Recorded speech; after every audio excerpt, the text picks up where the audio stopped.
The dead walk among us, and we at Roll for Crit are here to help you out with that. It's our review of Cryptozoic's The Walking Dead No Sanctuary, based on the Walking Dead TV show, which in itself is based on a comic book, but this is strictly from the TV show. Pretty much all from season 1 of the show, in this base set at least. Yeah, the board game will constantly remind you with AMC under every Walking Dead logo in the game. You cannot forget, and all of the art is photo stills from the show as well. And we are playing with the Survival Edition, not the Deluxe Edition, which comes with minis. This one has little standees, yeah, and it's a little bit cheaper. So this is a fully cooperative game in which you're playing as characters from the Walking Dead TV show, and you are working together to complete various objectives. There are actually multiple scenarios that come with the game that will instruct you as to how you set it up using these different map tiles. We have just 4 here, but they can be arranged in different layouts, and different zombies can start in different spaces, depending on what your scenario actually is. Yeah, and you will have a list of objectives. You actually have a little sheet over here, which will tell you what to do, how to set up. And you'll have objectives usually are make sure and try to find certain things in certain piles, maybe kill a number of zombies, or rescue a number of survivors who have the weirdest sort of pictures of this weird screaming guy. Yeah, look how scared this guy is. This is a stranger. And so yeah, as you said, different objectives that you have. Some of them are more simple, some of them are more complicated. And along the way, of course, you're fighting walkers, trying to take them out. The way that you actually carry out your actions is pretty interesting. Everybody has their own unique deck that is pre-built, and you are going to have a certain hand from that deck, and each card is a different color, red, green, or yellow. Now, at the start of each round, one player is going to be the leader. They're going to be choosing sort of the color based on these event cards that will stand out for that round. And every other player is going to want to try to match that color with a card from their hand. If they don't, it might upset the leader. It actually gives him a stress token, which are not good because they will hurt your dice rolls. Yeah, anytime you do a task in the game, it's mostly dice rolls, and as of course, each character is better at certain things than others. There you go, some and dice depending for on you. your results. But if you're stressed, you have to roll these bad dice, which could spawn more things. Maybe you have bad effects, depending on what symbols show up, or you get more stress. Yeah. So not good to be stressed out. So on your turn, your goal is to really find out, using the cards you have in your hand, you might even have the color and maybe like, I'm sorry, I need to play outside the color because I really need to do an attack, for example, in order to get some special effects, because certain characters are going to be better at certain things. For example, the guy I'm in front of, he rolls a lot for combat, but nothing for the other two. So he really wants to be the one doing fighting, when some others can help do running or gather resources. In addition, people actually, because they have their own special abilities, can give pogs sometimes to other people. They're all little character tokens. Sometimes they just collect them for themselves because they're selfish.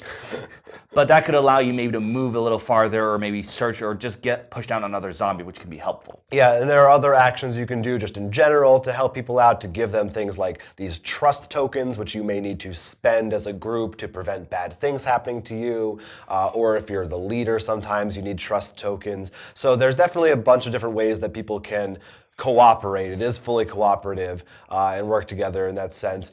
There's no hidden traitor or anything like that. Also on the board, you'll see these search cards. Those could be various things depending on your scenario. Sometimes they are different special items that you can use. Sometimes they will give you resources, which are group held, that might be healing items, or ammo. You could actually shoot people far away, or barricades that you could build to keep zombies out from certain places. But of course, your actions could have a toll on your morale or cause more threat. If your morale hits 0, you're done. So you really got to be careful that your group stays a little bit happy, at least a little bit.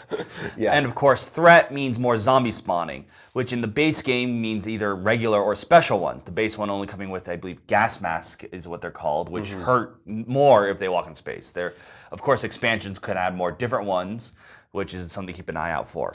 Yeah, at the end of everyone's actions each round, the zombies will get to move. We keep calling them zombies. We should be calling them walkers to stay in character, but we probably won't. So, leave your comments below. They will get to move, and then if they're in a space with someone, they might attack them. Another issue that can happen is you may need to exert yourself, what that means is you have to either discard a card from your hand or from the top of your deck. And if you ever run out of cards to play, your character dies and you lose the game. So your deck, which is not that big, I think it's 15 cards for each player, you really have to manage that carefully and make sure you still are alive, because you kind of have a built-in time limit on the game. It's basically your health. Right, exactly. So in addition, you also know that certain color percentage. So if you've played a bunch of one color, if you become the leader, then you may not want to play in a certain color, knowing that you won't have a lot of yellows coming up. Yeah, and so depending on the scenario, like we said, your objectives may be different. Once you've completed them all, you will eventually win. And there are a couple of other interesting things you can throw in there if you want, depending on the scenario. Like you said, these guys, the strangers, which are like people you got to rescue. There's another one called rivals, which are also humans that can come in and attack you and mess up your day. But in general, it's the zombies are there, they're moving around the board, you're trying to deal with them, discuss how should we figure it out, who wants to go here, who wants to draw the zombies away, etc., etc. I have watched the Walking Dead TV show. You have not, or a little bit you have. I've watched like 2 episodes, yeah, so that's no. a little bit. So if you are someone who's familiar with the show, or even the comic, there's fairly reasonable amount of similarities between the two. You'll recognize, of course, the characters and their abilities, which are fairly thematically applied. It's not like the most thematic thing, but Daryl, for instance, has a crossbow and he can actually shoot it and then pick up bolts from it later, which is pretty cool. Right, so that's a big, nice thing. Definitely, if you're a big fan of the show, that's going to feel good. And I do feel like your character does feel like when you play as someone like Glenn, actually does a lot of things he can move through guys a lot easier and maybe give other people movement. So you really feel like, okay, I can help on that front. Yeah. Which is pretty nice compared to when you're playing with certain characters, you feel like you have a role to do. Yeah. I think when we first played this, which was a while ago, we actually played a demo of this at Gen Con. That was way back in the day, kind of a prototype. And it's finally out now, available for the public. And it's certainly the first thing that I thought of to compare it to was kind of Dead of Winter, in that, it's cooperative and it's zombies. But there is no traitor like in that game. And it's maybe a little more akin to, in terms of zombie games, Last Night on Earth, where the way that you move around a board and are just kind of fighting off zombies, trying to keep them off before they spawn again. But what really separates this, I think, is this card action selection and these tokens that you get, the trust tokens, and the way that you have to coordinate with your leader, do make it feel kind of interesting and different. But one of the things that was a little annoying is you have these 3 main stats, which are attack, interact, and coordinate, which are on the bottom of your board. And they don't, like, the attack's pretty obvious as a fist, but we constantly, for whatever reason, kept screwing up coordinate and interact. Yeah, the iconography in the game is not super clearly explained. In general, the rules are pretty messy, and not just in the way of the rule book being unclear and a little hard to read, which it kind of is, but also even once you have the rules down, some things are just kind of complicated or seem to contradict each other, and you have to look them up. And especially, as you said, like these are the symbols that you have to remember that are important for certain actions. They might help you to do different types of actions. But it doesn't tell you the word above it to tell you what those are. Yeah, honestly, that alone would have fixed a lot. Would have been very helpful. There's only 1 reference card included in the game. Yeah. So you have to pass that around if you want to keep track of it. That's probably my number 1 biggest problem with this game, is just the rules. The gameplay itself, once you get into it, has a lot of things going for it, but it's tough to get that across to people.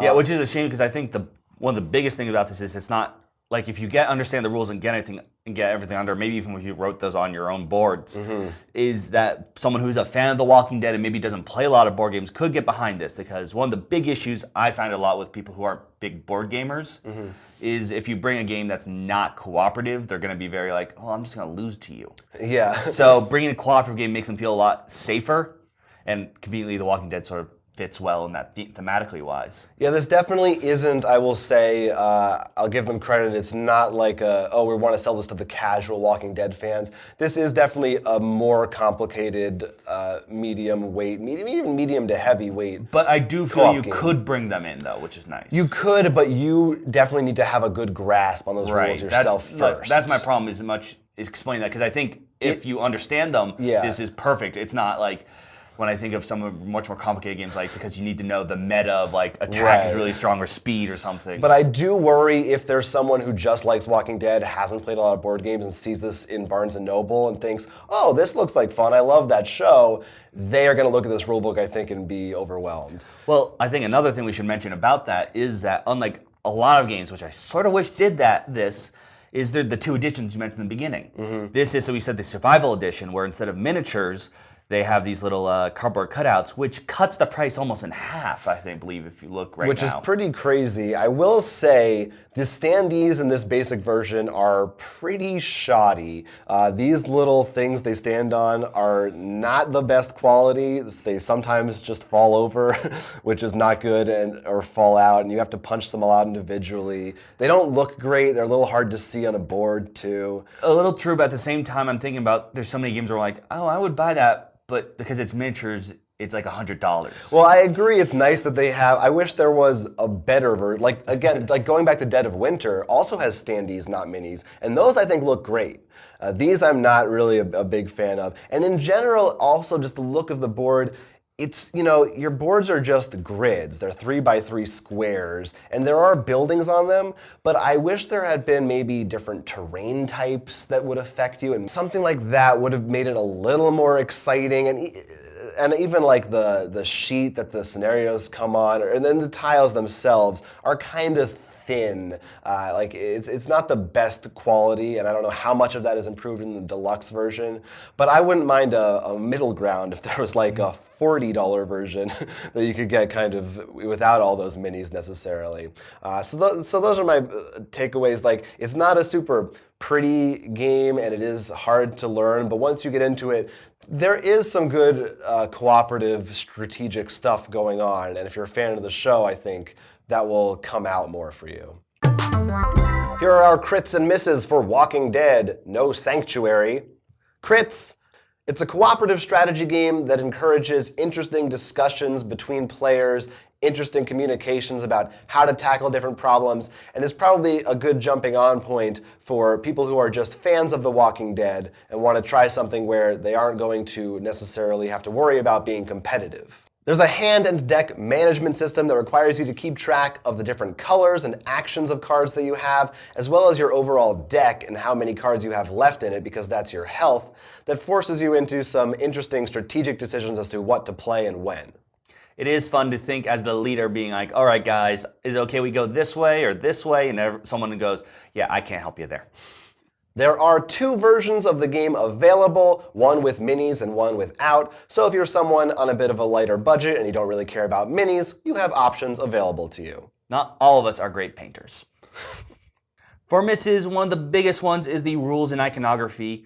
We actually had a bit of a trouble, even as veterans, trying to understand what we could do on our turn, and it only hurts more when there's only one little reference card to pass around. While we applaud them for having 2 different versions so people don't need to have the minis, some of the other components are a little less forgiving, and it would be a little bit nice if they just put a little extra time in those.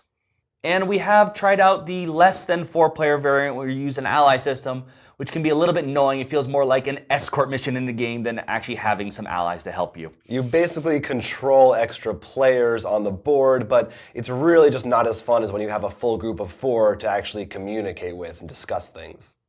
So in the end, while the base game shows a lot of promise and some good love for the show, we did feel like there are some big hurdles that hopefully maybe we fix with expansions and stuff. Yeah, it's kind of a hard one for me to really give a hearty recommend to. If you're a big Walking Dead fan, I mean, you're gonna get some fun out of it. But if you're not into that license that much, I do think there are better or at least more streamlined zombie games out there. I actually do think that's a big thing. What works well for once that I haven't watched the show that you have. Right, that's true. For me, I sort of knew the characters, but not too much. So after playing, I was like, yeah, I understand the moving and aspect was sort of fun. And definitely if you felt like, oh man, I love Glenn and this feels great running around as him, or Daryl with the crossbow, who I did know, and that sounded pretty cool. Yeah. In the end, I was like, I don't know how I feel about this. If this would be something I'd keep taking off the shelf. It's not a bad game by any means. I just wish it had a little more time for them to polish it up some, you know. Anyway, let us know if you've played Walking Dead, what you think about the game, or any other thoughts that you have about our video, or anything else, really. Right in that comment section below. Until we see you again, I'm Jonathan. I'm Will. And this has been a Roll for Crit review. Don't forget to like and subscribe for more board game content. Every little bit helps. Please, we gotta eat.